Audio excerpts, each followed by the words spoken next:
Salam, selamat pagi, selamat berbahagia bagi Kakak Diki dan juga Kakak Yeni, dua belah pihak keluarga besar, keluarga Nabuasa dan keluarga Palo pada pagi hari ini. Selamat kita berjumpa dalam ibadah peneguhan dan sakramen baptisan kudus pada pagi hari ini. Karena itu kita akan masuk dalam renungan. Hanya kita mau tanya kakak dua sudah dapat kitab Mika atau belum? Sudah kok? Kakak Yeni sudah dapat kok? Baik, nah kalau begitu dua orang baca ulang, baca sama-sama. Duduk secara apa baca. 1, 2, 3 silakan.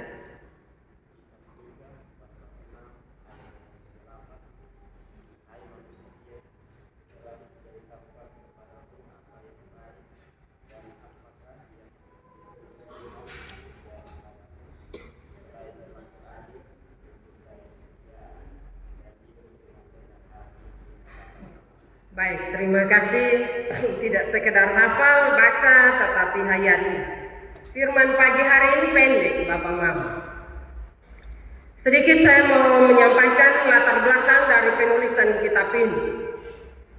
Kehidupan umat Israel pada waktu itu, mereka ada dalam penindasan, dalam ketidakadilan, mereka hidup dalam berbagai tekanan. Karena itu Tuhan panggil Nabi Mika untuk memberitahukan firman ini bagi mereka, sehingga mereka dikuatkan. Karena sebenarnya firman ini juga nasihat bagi mereka. Kenapa? Karena mereka hidup tidak mengandalkan Tuhan. Mereka mengandalkan diri, mengandalkan kekayaan, mengandalkan jabatan, sehingga persoalan ini terjadi dalam kehidupan mereka. Mereka tidak hidup dalam keadilan, tidak hidup dalam kesetiaan, dan juga hidup dalam keangkuhan. Karena itu sekali lagi Allah memakai Nabi Mika untuk menyadarkan mereka agar mereka kembali untuk hidup mengandalkan Allah. Mereka hidup dalam keadilan, kesetiaan, dan juga rendah hati. Papa Mama, tema renungan kita pagi hari ini yaitu membangun keluarga dengan keadilan, kasih, dan kerendahan hati. Sekali lagi, membangun keluarga dengan keadilan, kasih, dan kerendahan hati. Tema ini bukan sebuah slogan, tetapi tema ini merupakan sebuah nasihat, himbauan kepada keluarga. Tidak saja keluarga yang baru menikah, tetapi bagi kita semua. Bapak Mama, saudara-saudara, pagi hari ini kita bersyukur karena dalam ibadah ini kita menyaksikan dua peristiwa penting, yaitu peneguhan kedua anak kekasih kita, Diki dan juga Yeni, tetapi juga kita menyaksikan kedua anak kekasih kita dimetrikan menjadi ahli waris Allah. Dua peristiwa ini Bapak Mama mengingatkan kita bahwa keluarga adalah tempat di mana iman kepada Tuhan Yesus harus dihidupi dan diwariskan kepada anak-anak. Sehingga tidak saja kita sebagai orang tua yang beriman, tetapi juga harus diwariskan kepada anak-anak kita. Karena itu bagi orang yang menikah dan dia tidak menjadikan rumah sebagai tempat untuk imannya bertumbuh, kita perlu pertanyakan, apakah itu rumah tangga yang diberkati atau tidak? Sekali lagi, rumah tangga yang diberkati adalah tempat di mana iman kita kepada Tuhan Yesus dibangun. Karena itu, Bapak Mama, jangan jadikan rumah itu sebagai tempat berkelahi atau saling melecehkan satu dengan yang lain. Karena di situ iman kita, komitmen kita dalam janji pernikahan itu mulai dibentuk. Dan janji kita kepada Tuhan apakah dia akan terwujud dalam kehidupan rumah tangga yang diberkati, rumah yang kita tempati atau tidak. Kadang banyak orang Kristen tidak memahami hal itu. Bapak Mama, dari firman Tuhan ini ada beberapa hal yang perlu kita renungkan. Yang pertama, membangun keluarga dengan keadilan. Bapak Mama, bagi pasangan yang menikah, keadilan berarti belajar memperlakukan satu sama lain dengan hormat. Jangan hanya menuntut hak, tetapi juga belajar memenuhi tanggung jawab. Dalam hidup rumah tangga, dua orang dipersatukan. Kalau hidup adil berarti jangan seperti pengambalaan beta bilang bahwa jangan hanya mempentingkan diri sendiri, tetapi harus adil, baik dalam pekerjaan, dalam membina anak-anak. Tidak satu orang melulu tiap hari. Ya, yang beranak perempuan jadi yang urus perempuan, tidak. Itu tidak adil. Harus berbagi, harus saling menopang, saling menolong satu dengan yang lainnya. Dalam keluarga juga perlu saling mendengar, menghargai, sehingga kehidupan rumah tangga itu menjadi kehidupan rumah tangga yang menyenangkan. Saat ini banyak rumah tangga tidak lagi menyenangkan karena sudah tidak lagi saling mendengar. Yang ada adalah makian, hujatan, merendahkan satu dengan yang lainnya.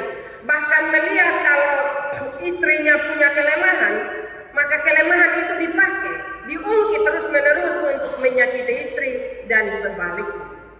Karena itu kalau mau hidup dalam keadilan, sekali lagi, hiduplah dengan saling menopang satu dengan yang lainnya, saling dengar satu dengan yang lainnya.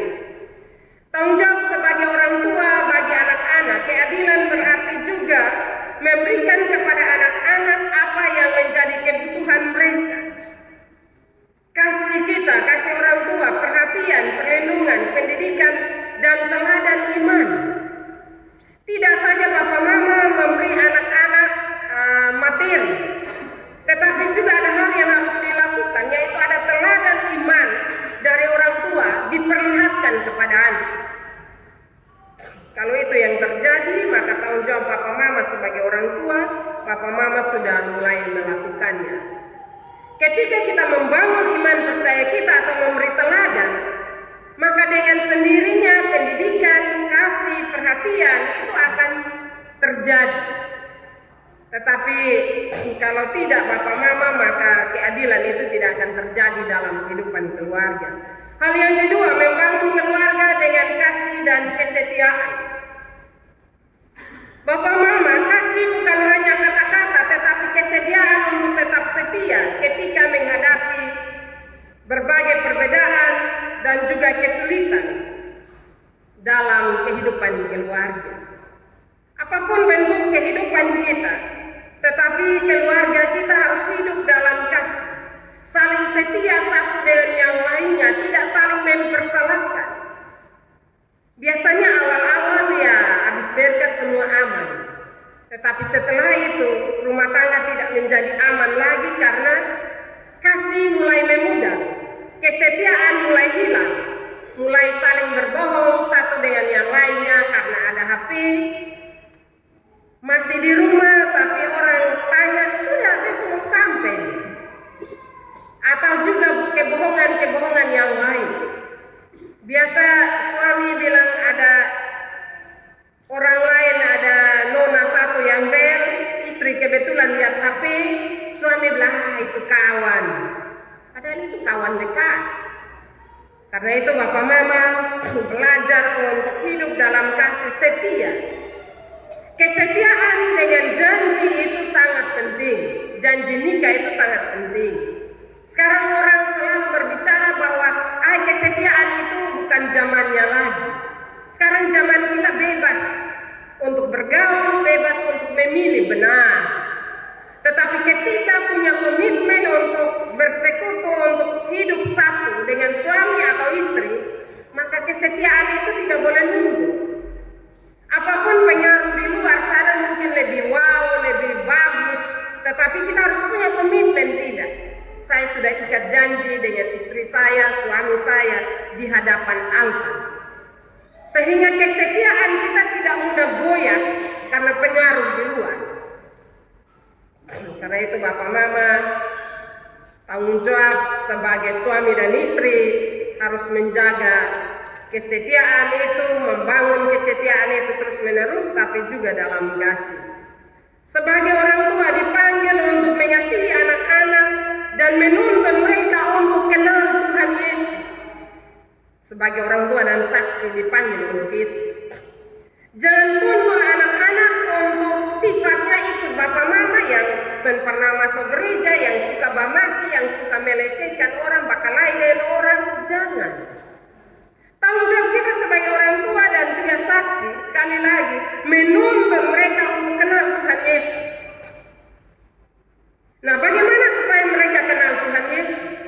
Orang tua harus belajar firman Tuhan, harus baca Alkitab, menceritakan firman itu bagi anak-anak, walaupun dia belum paham. Sekarang banyak orang tua suka abaikan itu.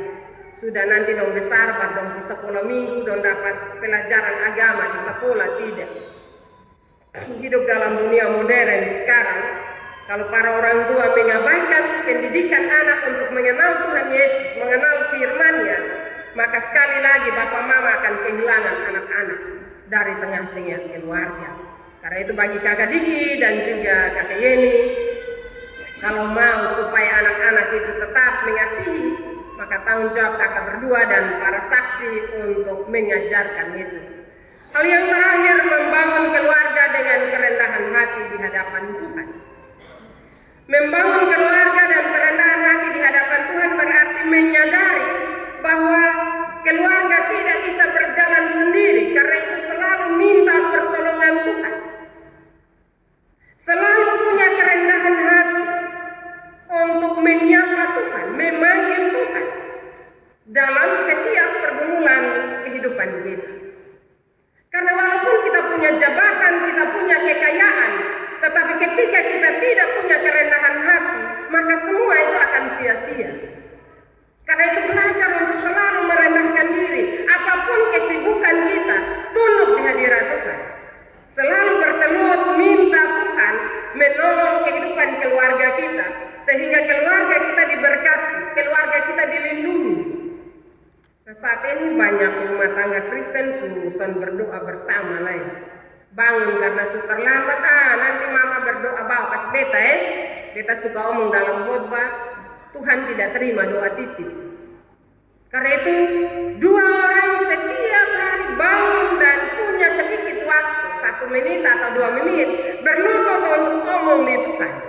Apa maunya kakak berdua dalam kehidupan hari ini, baik untuk anak-anak maupun pekerjaan dan juga kehidupan keseharian.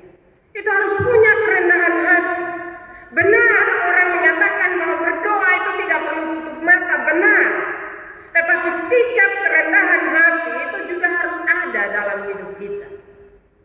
Karena itu Bapak Mama, sediakan sedikit waktu untuk ada dalam persekutuan keluarga, untuk membangun hubungan dengan Tuhan.